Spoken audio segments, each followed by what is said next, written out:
Thanks for watching the video podcast. Of course, if you go on our website, theyoungturks.com, you can get the whole 3-hour show. Plus an uncensored post-game show. That's if you become a member on theyoungturks.com. All right, welcome to the Young Turks. There we are again.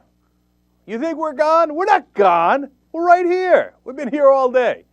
For those of you who missed it, we, of course, covered the 7.5-hour healthcare summit earlier today.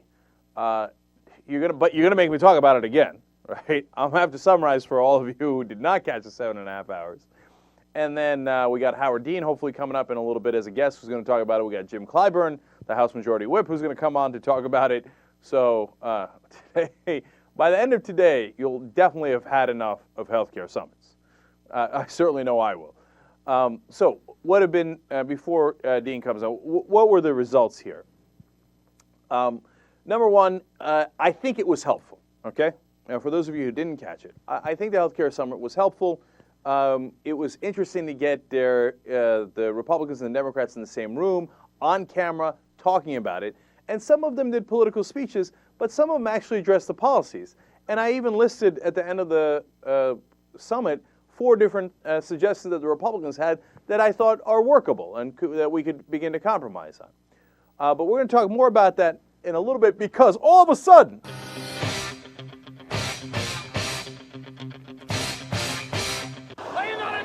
oops, not that one. Former DNC chair and governor of Vermont, Howard Dean, joins us now on the Young Turks. Governor Dean, it's great to have you on. Thanks for having me on. All right. We're always excited, as you can tell. Right. All right. So we had a healthcare summit. It lasted 7.5 hours. Did you get something positive out of it? Did you think it was a good idea by then? Well, it turned out to be a great idea. It was fairly high risk on the part of the president, and I thought it paid off. He clearly had command of the facts. He was able to debunk some of the Republican myths. And I think he was able to show that there really was common ground between the Republicans and the Democrats, which means essentially by implication that the Republicans just weren't interested in having a bill. Now, having said that, I don't think the Republicans did badly either.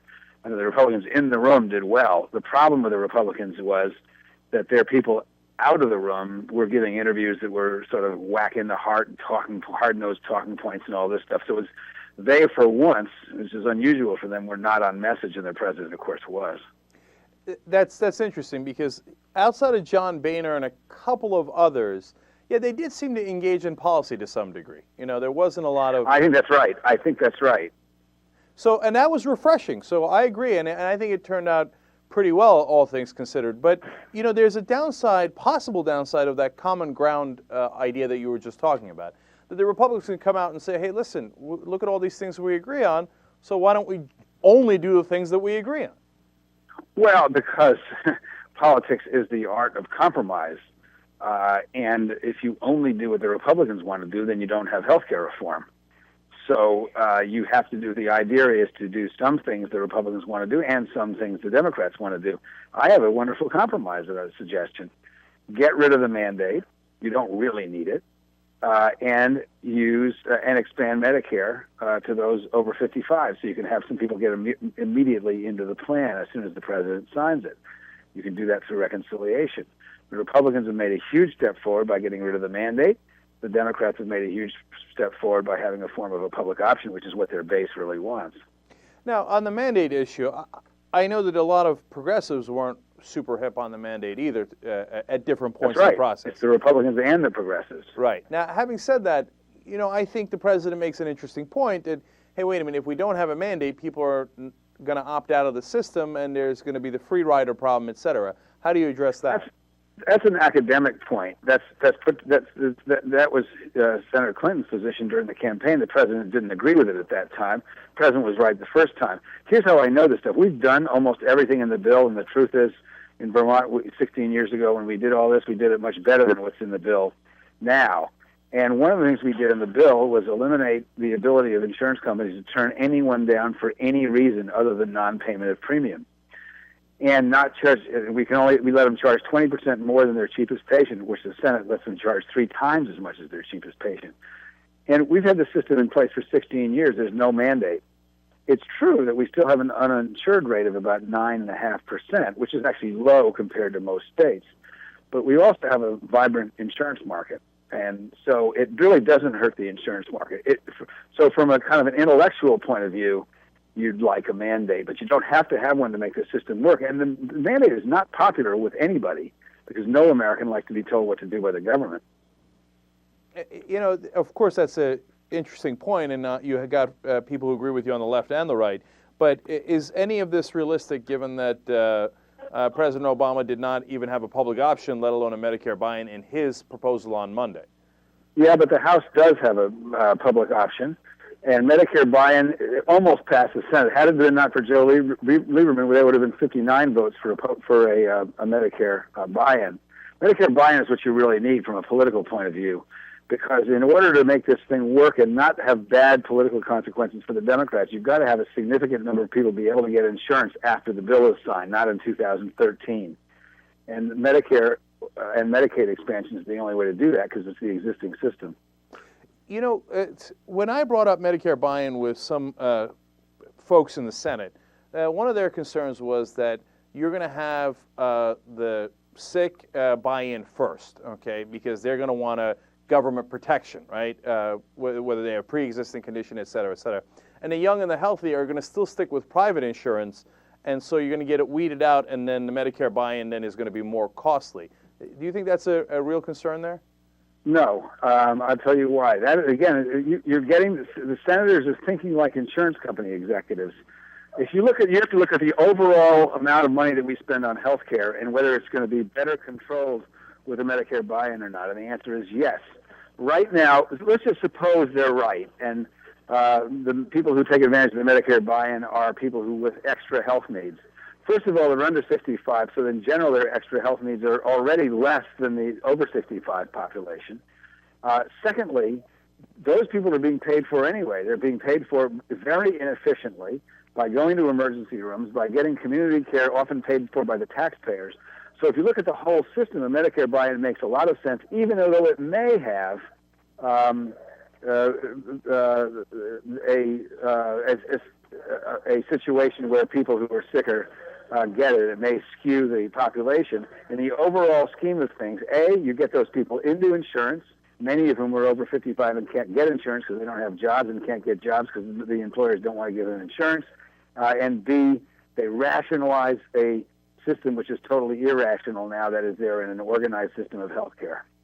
Right. Now, you're almost certainly right about the overall cost of the system because a lot of those people, if they don't have insurance, wind up going to the emergency room, adding to the cost, et cetera. But I guess one of my concerns is the price of the premiums, because as a Medicare buy-in, we would have to buy into it and pay a premium. Wouldn't those premiums obviously be, not necessarily obviously, but wouldn't they be higher than the private insurance premiums, which could just select the healthier people that are between 55 and 65? Probably not, for 2 reasons. First of all, they could be higher for higher income people, but remember, if you offered this through the exchange, which is the right way to do it, the cost would be subsidized for people who are of less means. So they wouldn't be higher than anybody else's. Secondly, private insurance is incredibly inefficient. In the individual market, about 27% of every dollar goes to these huge CEO salaries that we heard about this week. It was Anthem testimony, advertising, corporate jets, and mostly return on equity, the shareholders. Well, Medicare doesn't have to pay for any of that. So Medicare is much, much more efficient than the private sector. That's just a fact. Now, Medicare certainly has its problems. It's not perfectly run. But their overhead is 4% instead of 27%. So it's unlikely, and this is why the private health insurance system hates any kind of public option so much, it's unlikely that they could compete in their present business mode, which takes a ton of money out of the people's pockets and puts it in their own pockets. We're talking to Howard Dean, who's a former chair of the DNC, of course, and former governor of Vermont.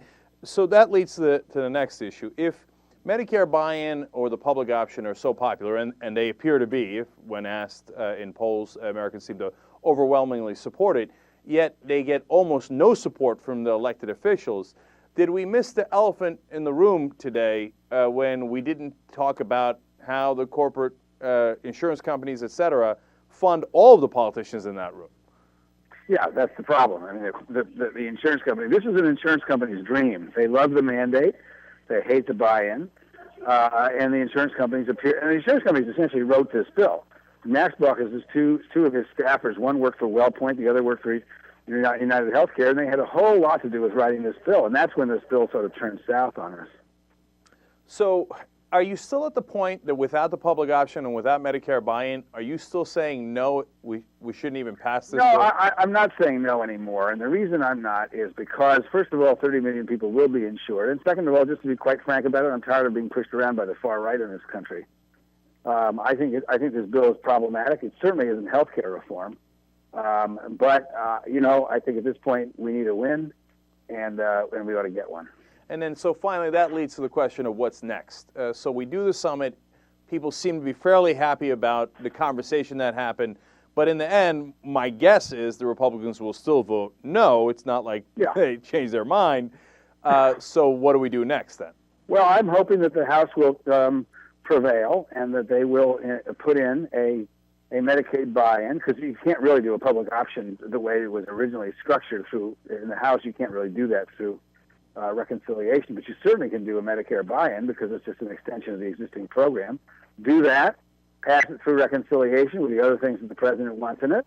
I, frankly, would recommend strongly dropping the mandate. It's not necessary. It just makes people mad. It'll help the blue dogs. And then get the Senate to pass that, which I think they have the votes to do, and then have the House pass a Senate bill, and you've got some reform. But it's going to take it's a lot easier to say that than it is to get it done. Well, see, Governor Dean, you seem to be one of the few people that is pushing for that. So I want to, because there's the Bennett letter that pushes for the public option, right? And that has. Well, this is a public option. You have to understand, the Medicare buy-in is a public option. Okay, so it's a kind of public option, which the Senate came very close to adopting by 60 votes last time. So you're interpreting the Bennett letter to mean, well, either a public option that was, for example, the robust public option that the House originally had, or a Medicare buy-in, so it could be structured in any way. Sure, and most progressives that I know would be thrilled with a Medicare buy-in, too, which is one of the reasons Lieberman didn't vote for it after he said he would. So is there a movement afoot there? Is there someone who... Because to me, the final conclusion is they keep saying, hey, you know what, we don't have the votes, we don't have the votes. So my thought is, well, why don't you have a vote and find out? 2 months ago, I think they do have the votes. I think they have the votes too. They don't have the votes for the House, what the House wanted, because you can't put that in reconciliation, but you can put what the Senate put in reconciliation. I think they can get the votes. So shouldn't it be? I'm going to have to break this off in about one more question. Yeah, that's and that's the final question. Shouldn't Harry Reid put it up to a vote? If he doesn't, then we'll never find out if they have the vote. Well, hopefully he will. We're going to find that out. All right. I think it's going to have enormous consequences for the election, because right now the Democratic base is demoralized because they didn't think they got the change they thought they were going to get, and I think you're going to have to give them some change, because if you don't, I think Congress is going to lose. I mean, Harry Reid, who I consider to be a very good friend and a terrific person, is going to lose a whole lot of members if they can't deliver something that looks like serious change to the base of the Democratic Party. That's why Scott Brown won. 18% of Scott Brown's votes came from Obama voters, and a ton of Obama voters stayed home. And you're going to see that pattern repeat itself in November, unless there's something that's pretty exciting in the health care bill, and right now there isn't. All right, Howard Dean, thank you so much for joining us on the Young Turks. Really appreciate it. Thanks. We'll talk to you soon. Yep. We will be right back with another great guest, the Young Turks. Gonna find you and make you want me. Now that I escape, sleepwalk away. All right, back on the Young Turks. I want to add one thing about Andrew. Now that CNN has confirmed that it was, in fact, his body found in Vancouver. That's the news they're getting from his dad, Walter Koenig. Look, Andrew was real progressive. He wasn't kidding around about being a progressive. That's part of the reason that he listened to the show and participated on the website, and so many of our listeners knew Andrew, especially here in L.A., where he used to come by every once in a while, like I said.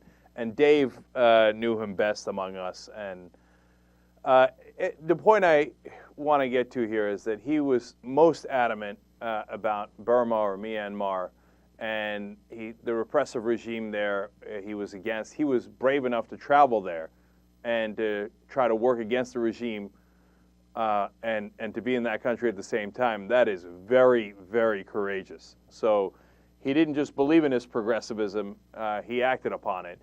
And that's what our interview with him and his dad was about. And so, you know, Andrew was a guy who had a lot of convictions and fought for those convictions. And I think that's probably what he should be most remembered for. You know, obviously he was an actor in Growing Pains, 21 Jump Street, et cetera, et cetera. But he had great heart, and obviously we agreed with him here on his convictions, and I love how hard he fought for them. So I just wanted to say that too. Okay, now I want to talk about Van Jones a little bit. Van Jones was on Tavis Smiley's program, and he explained what happened with that 9/11 petition and why he stepped down. So let's look at clip number 4 and come back and talk about it. Let me just throw a few things at you. These 9/11 truthers. What did you make of that story that started this ruckus about Van Jones in the White House? Well, you know, I learned a tough lesson on that. First of all, you know, let me say what I actually believe. I believe that 9/11 was a conspiracy by Al-Qaeda and Osama bin Laden and nobody else trying to hurt America. What happened to me on that, tough lesson learned for me, 6 years ago I was at a conference and people came up to me. They said, hey, we represent 9/11 families. I'm like, oh, okay, good to meet you. They said, we need your help. Will you help us? I said, sure, whatever you want. And then these people, I didn't know what their agenda was. They went and put my name on some abhorrent, crazy language they never showed me, I never saw. And it just sat there on his website for, you know, years. Somebody discovered it, and then boom. You know, so people actually believe that I actually signed on to something I never saw, never signed on to. And that became a part of this whole firestorm. I decided at that point that I needed to resign because I was becoming a distraction. And from my point of view, the President of the United States deserved to be able to talk not about my past and everything I either did or didn't do, but about America's future. And so I chose to step down. That was solely your decision? Oh, yeah. I mean, they didn't call me, I called them, you know. And you got to remember, for some people, politics is, you know, this whole gotcha game, cage match, all that kind of stuff. For me, this is life or death stuff. I know people who don't have health insurance. I know people. I've known people who went without health insurance for themselves, trying to keep food on the table. Here you have a president trying to get doctors to babies. And the moment that he's stepping forward, trying to fix one of our biggest problems, people start throwing me as an issue. And I said, you know what? Your tendency is to want to get out there and fight. I'm going to clear the record. This is not true. That's not true. But all that would do is make the distraction bigger.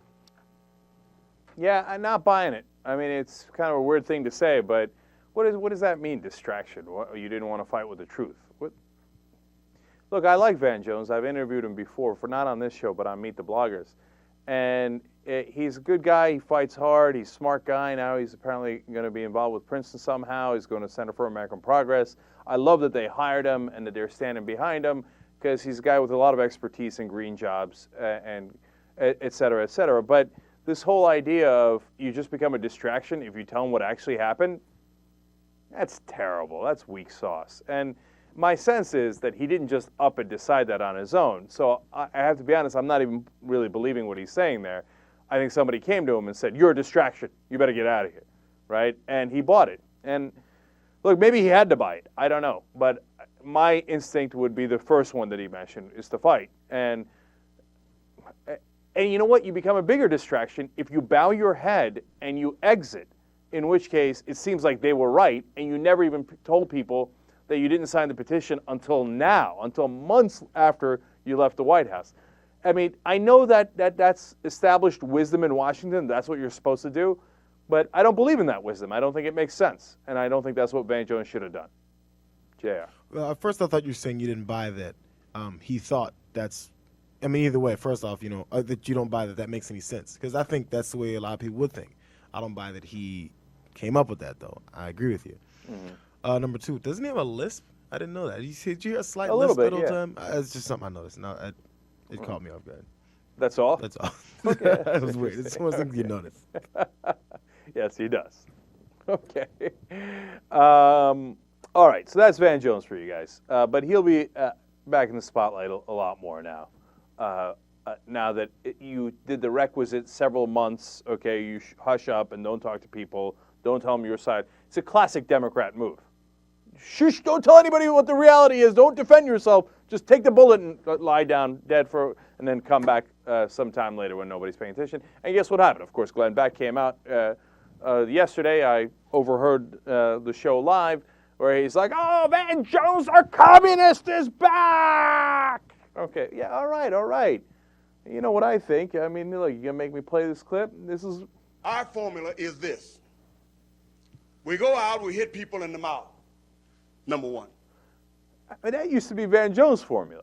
Okay, you should have brought that formula back. Anyway, now we go to Bill O'Reilly.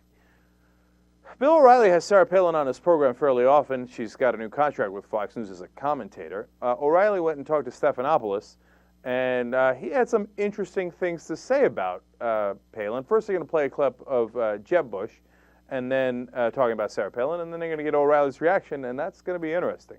So let's watch. Jeb Bush came out the other day and talked about Sarah Palin. My personal belief is that for Governor Palin to be a successful candidate for higher office, she needs to take this charisma she has and also add to it some depth of understanding of the complexity of life that we're living in today.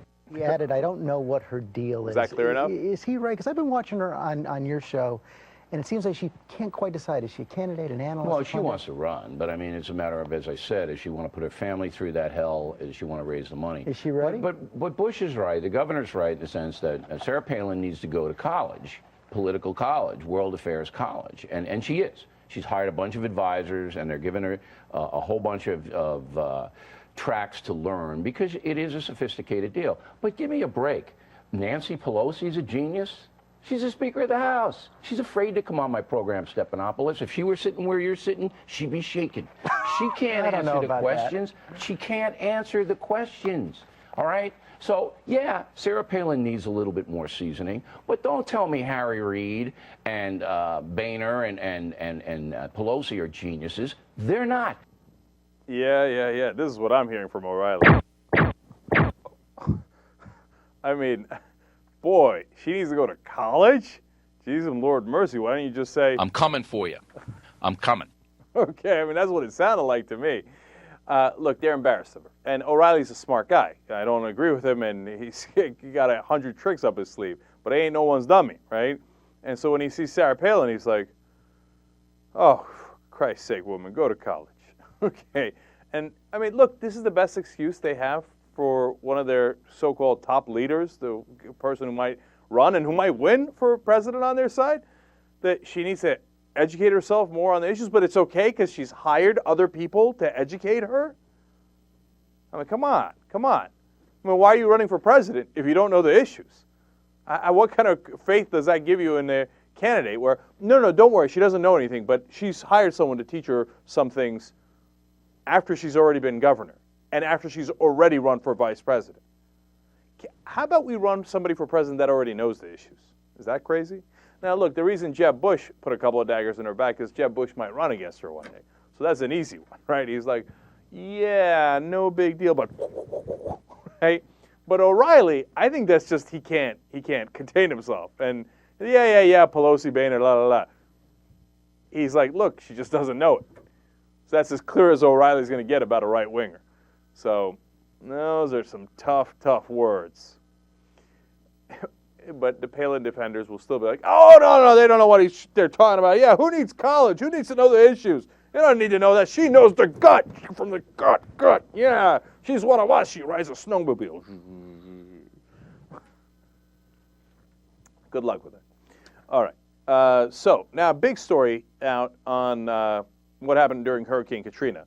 Remember there was those stories about how people got shot on bridges? And then, of course, everybody was like, yeah, conspiracy theories. People shot on bridges. The cops didn't shoot anybody. They were looters. They had it coming, etc. Yeah, here's the only problem. It turns out, yeah, the cops shot them. They were unarmed. One of them was apparently mentally disabled. not a threat at all. These cops on the bridge, it's unclear as to why they shot him at all. I mean, there was, I guess, general panic. Nobody's crossing the bridge. You stay down there where you belong, okay? There were stories, if you remember, on one side of the bridge you have a white community. On the other side of the bridge you got the heart of New Orleans, and people didn't want that bridge getting crossed in the middle of Hurricane Katrina. I mean, that's an undertold story, right, about how they stood on those bridges and why they didn't want the bridges to be crossed. Now, how do we know for sure that that is what happened now? Well, turns out one of the guys that did the whole conspiracy, the one who helped to plant the gun, the one who cooked up fake testimony, etc., just started cooperating with authorities. He's pleading guilty, and he says, yes, the two were shot and killed on Danziger Bridge. They were not armed. They did not have it coming. The cops were totally wrong. They shot him in cold blood. So now that he's flipped, probably a couple of other cops will flip, and they'll wind up convicting a good number of the police officers involved there. People still making excuses. Oh, no, you don't understand. Their homes were, the cops were really distressed because some of their homes were affected too, and they weren't sure where all the police were, and there was a lot. Yes, I know, I remember. Everybody remembers. We saw it, right? And so if they made some mistakes in judgment in the middle of that anarchy, people aren't going to get on them for that. But as one of the lawyers here said, the Constitution is not suspended if you have a flood. I mean, it's one thing to go and make some mistakes in judgment. I give them broad leeway on that. But shooting people in cold blood that had nothing to do with anything, I mean, that's crazy. No, that's not acceptable under any circumstances. So now they're going to get, I hope, a lot of jail time for that. And what I'm more pleased about is that the truth finally came out on. And so all those people who were dismissive, what happened now, right? Turns out it was true. Turns out sometimes people who are poor and disadvantaged, they might not have a lot of power, so it's easy to dismiss them. But sometimes they're not lying. Sometimes they don't make it up. Sometimes they were telling the absolute truth that, the people in power abuse their power. I know that seems impossible to believe. So for some that are already in powerful positions or in the right wing or whatever it is, right? But it's a sickening story what happened over there, and at least the truth has finally come out on it. The guy who flipped, by the way, is 20-year veteran of the force, Michael Lohman, and he is pleading guilty to a charge of conspiracy to obstruct justice. So there you have it. Now, I suppose on a good note, the Senate Jobs Bill vote passed. So we didn't get a chance to talk about that yesterday. Just to fill you in quickly, I thought the most interesting part of it was this. They tried to do a filibuster, and we told you yesterday that Scott Brown flipped over and voted with the Democrats.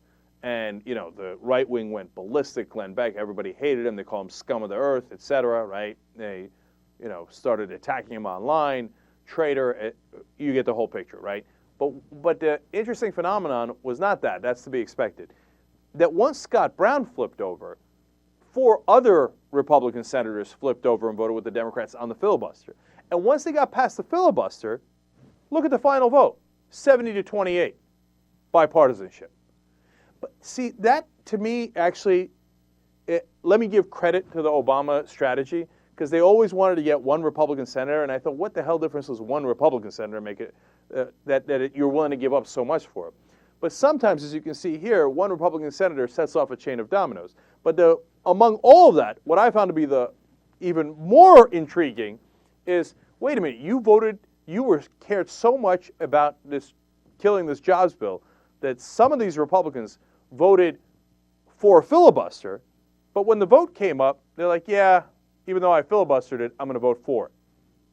That doesn't make any sense at all. That means that if you put them on the spot, guess what? Sometimes they vote in your direction because they don't have any political choice left. Let's do that more often. Put them on the spot. Young Turks.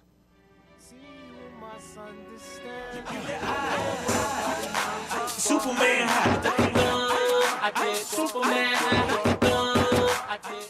All right. Welcome to the Young Turks. What is this? We're doing it live, right? Well, you look at this. All right. Now, what are we doing starting the show ahead early? Well, normally we do the third hour after, of course, the first 2 hours. You see the logic in that? Okay. But we're doing it topsy-turvy today. Why? Because we've been here since 6, at least me, 6:45 in the morning. These guys, 6:30 in the morning. Let's do a couple of entertainment stories for you guys. And then we start the regular show at the top of the hour with Howard Dean. And Jim Clyburn, the House Majority Whip, is going to join us later as well. All right, so let me throw some stories at you that I found fascinating. First one is Bjorni Peguero, whose name I just butchered, has turned herself in, and she could get 1 to 3 years. What did she do? Well, she falsely accused someone of rape, and I think she should get a much longer sentence. Okay, now, she claimed that William McCaffrey in New York had grabbed her that he was a ringleader along with a couple other guys, and that the 3 men had raped her after a night out in the clubs. Now, McCaffrey, who is now 32, said that isn't the truth. She wanted to come back to our place. We came back to our place. Then she changed her mind, and so we just said, okay, and she left. And apparently the jury didn't believe McCaffrey. They believed Peguero, and the man's been sitting in jail for the last 4 years.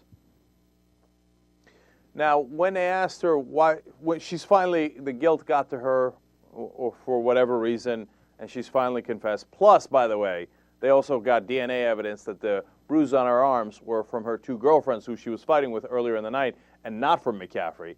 I don't know if that DNA evidence led to her all of a sudden acquiring guilt. I don't know what it is, right? But she finally comes out and says, okay, I can't take it anymore. It wasn't him. And when they asked her, why'd you make it up? She said, well, I wanted my friends to feel sorry for me. That's it. That's what you got. So here's my problem with this whole story. 1 to 3 years? 1 to 3 years, my ass. The guy's been sitting in jail for 4 years. You should do, at a minimum, what he's done. At a minimum, right? You should probably double it because, I mean, you're basically compensating him for the time that he served wrongly, and then you should get more time on top of that for the crime that you committed. And the second reason I'm pissed about this story is because, look, not only did you obviously destroy McCaffrey's life, not only did he sit in prison for 4 years, but all of his friends and family and everybody that knew him, all of a sudden, he's a convicted rapist. And that fundamentally changes how they view him, and totally, absolutely destroys his life. So that's point number 1, which everybody gets. But point number 2, which a lot of people also get, and what makes me doubly angry here is, then you're hurting everyone else who's actually been raped. Because then people come back to this case, oh, yeah, remember all the false accusations. There was a Duke lacrosse thing, and then there was that girl in New York. You can never believe them. And then that'll cost, a lot of women who have been the actual victims of rape, some justice in some cases. That's what I'm worried about. Crying rape when it didn't happen is hideous. Hideous for men and women. And so I think her only getting 1 to 3 years is mental. I think she's got to get, like I said, a minimum of 4 years in prison. So, oh well. Apparently, it turns out that I'm not the judge, but that's the way I'd have gone. Quick, before we move on, J.R. Jackson, I mean, my point is fairly irrefutable, right? I would refute it if I could. Can't do it. Can't do it. I mean, you get guys that do longer than that have only done harm to themselves. For some reason, every time things like this come up, we go back to Plaxico Burress, who shot himself in the leg. Right.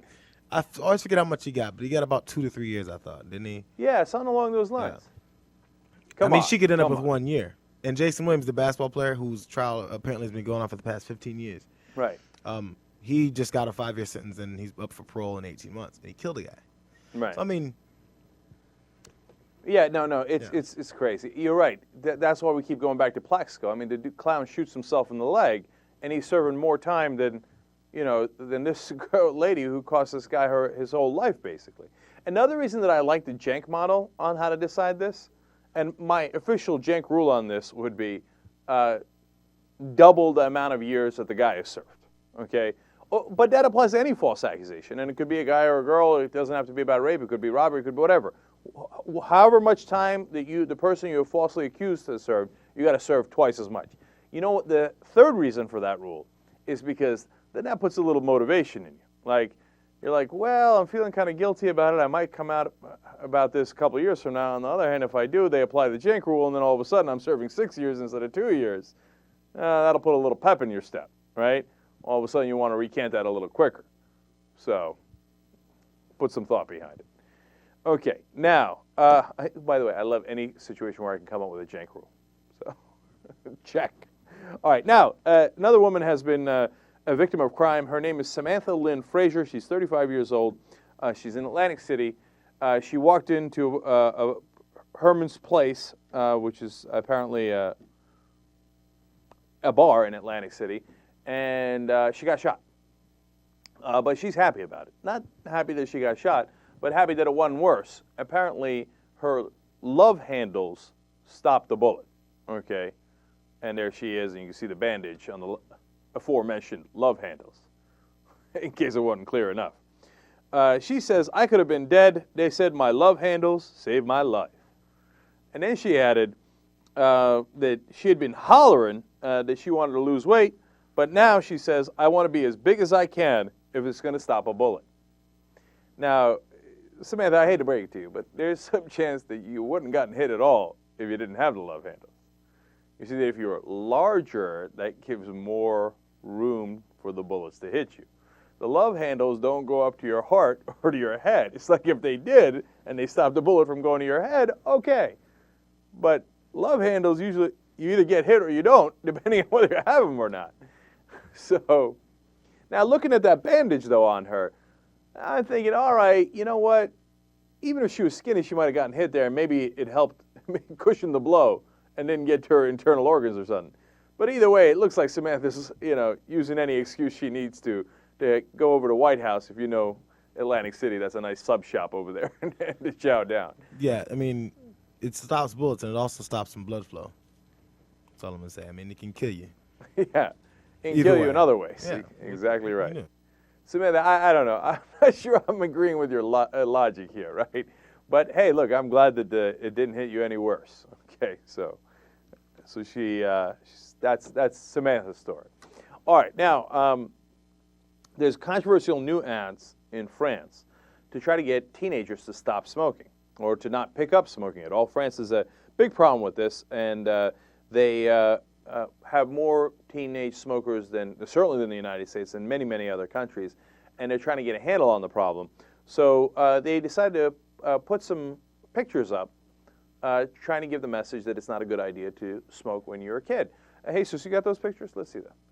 Now, as you can see, there is a young boy and a young girl and what appears to be older gentlemen holding their heads with cigarettes sticking out of their mouths. That appears to be suggesting oral sex from fairly young kids to this older gentleman, one in a suit apparently.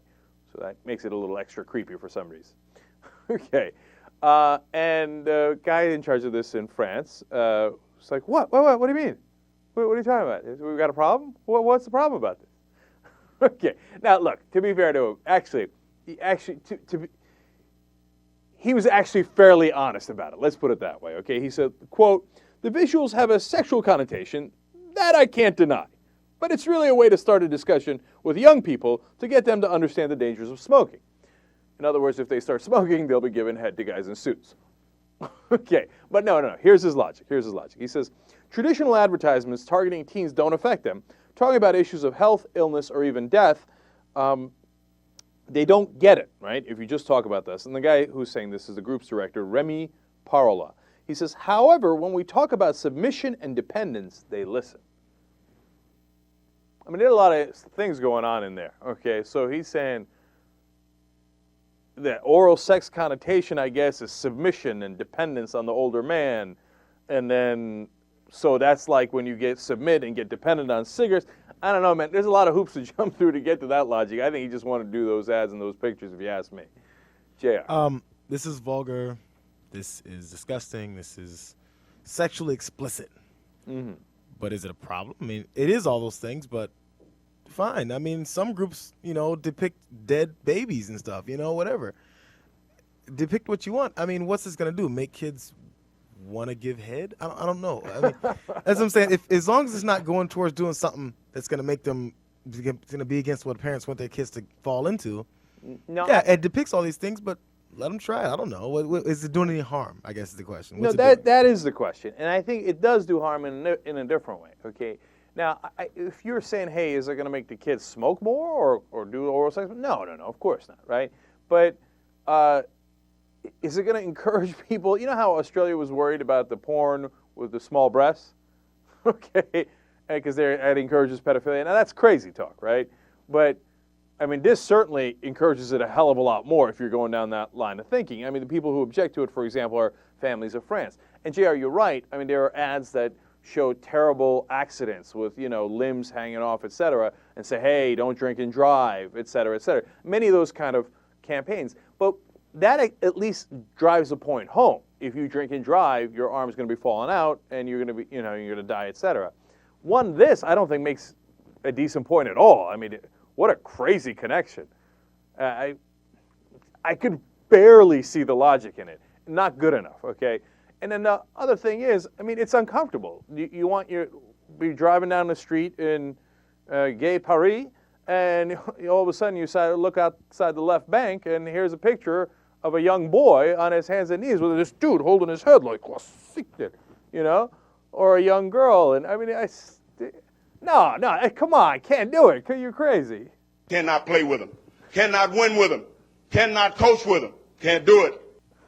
Can't do it. So the only point is that it's vulgar, disgusting, and sexually explicit. I agree with all those things. And with minors. That's the other thing that's so important. Okay. It's kind of like kiddie porn. In a sense. I mean, look, think about it this way, right? You could make the argument, hey, if you don't actually show the sexual organs, what's the problem, right? But what if the picture was of the girl or the boy on the guy's crotch? Like, he's still got his pants on, you're not seeing anything. But they're like, oh, sick there, right? And we're like, oh, no, that's still fine? Well, that's a minor. The bounds of reason. Okay, I think it was in maybe Times Square. One of those, probably in New York, of course. One of those, probably Calvin Klein ads or something. And it was those half-naked orgy group of people. Remember we did that story? Yeah. It's similar. I mean, there's no organs out. The shirts are off on the dudes. Women have just underwear on. Jared, don't get me wrong. I hear you, man. And the thing is, I'm not. I don't want it to be confused. I'm like, oh yeah, this is great. But then again, let them try whatever they want to try, as long as it's not hurting anybody. I don't know. Yeah, but that's the thing. I mean, obviously, some people think it is hurting people. Look, we went even further. Remember the David Beckham things? I mean, where he's got these really tight underwear, and they put this giant poster, and you're like, geez, cover that thing up, right? And his Johnson's hanging up outside Times Square. Okay, now, but even that, I think we said let him go, right? But the minor changes the equation.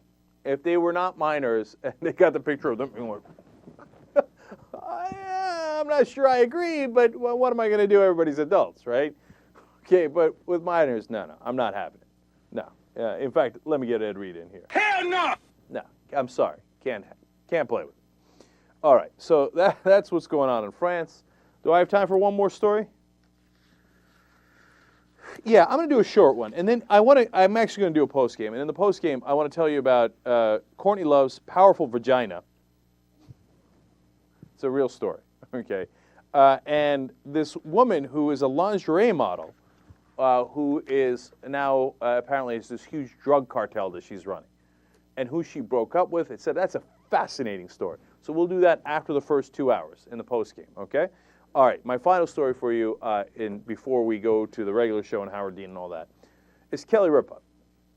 She's got a new tattoo, and it's of her husband's name. So we got a picture of that for you guys. I think her husband's name is pronounced Counselus, but I could be entirely wrong about that. Consuelos? I have no idea, right? But here's what I got out of this story, which is a random-ass story to do. It's over. Tattoos are huge. And the funny thing is, I had this story all ready to go, and I was going to declare it, and I figured this thing out. No, tattoos are huge now. And then I read a story afterwards that says 18 to 29-year-olds, I think it said 40% of them. I'll check for you because I'm going to do that show in the regular, in the next 2 hours. That story in the next 2 hours. It said that 40% of them, either 25 or 40% of them, have tattoos now. Dude, that's a huge, huge percentage either way. Okay, look, in my dad's generation, if you had a tattoo, you were like some dangerous biker, okay, or a convict or something. In my generation, people had tattoos, but it was like, hey, ho, ho, ho, right? Now the kids, all of them have tattoos. There. Old man Uger, man, I can't believe you just figured this out. I've said to friends before, I said we're the tattoo generation where it doesn't matter anymore. Nobody's gonna say, oh my God, he has a tattoo. He must have stabbed someone when he was 20. It was always like you're a sailor, a criminal, a biker. This was always the connotations, but nobody cares anymore because everybody gets them. Say, now you have a tattoo and Jesus has a tattoo, and neither one of you are sailors. How do you figure? Because I know you're not criminals or bikers. Actually, Jesus is a biker. Yeah, right. And the other thing that's in total vogue now, for guys too, is the schmoopy tattoos. And I don't condone it because and Jesus, yours are fine. Okay, but I don't like the names. Right, Jesus isn't a name. Kelly Ripa would like it. It's almost like she's branded. I am Consuelos. I'm making up that pronunciation, but I'm this dude's. I know, but he didn't have to brand you on it. You know, he didn't have to tag your ass, or in this case, your wrist. I don't like it. I don't like it when they put the names on there. I don't think it shows love. I think it shows weird possessiveness. Okay? I'm keeping it real. And I am Grandpa Jank. All right, come back in like 2 minutes, all right? Young Turks. Thanks for watching the video podcast. And, of course, if you become a member on theyoungturks.com, you can get the whole 3-hour show. Plus an uncensored post-game show. Those are fun. Young Turks.